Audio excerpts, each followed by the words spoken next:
ইস, এসব practical class না আমার একদম অসহ্য লাগে। কেন, স্যার কি বলেছে মনে নেই তোর? উনি আবার কি বললেন? এই যে শহর, দেয়াল, সবকিছুর মাঝে লুকিয়ে আছে তোর আমার মতো কিছু মানুষের শত শত বছরের সুখ, দুঃখ, ভালোবাসা।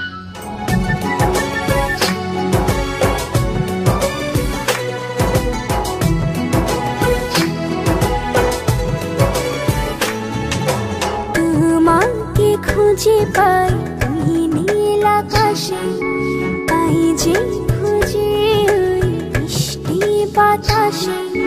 তোমাকে খুঁজে পাই ওই নীল আকাশে, পাই যে খুঁজে ওই মিষ্টি বাতাসে। তোমায় ভালোবাসি, আমি ভালোবাসি পেতে চাই।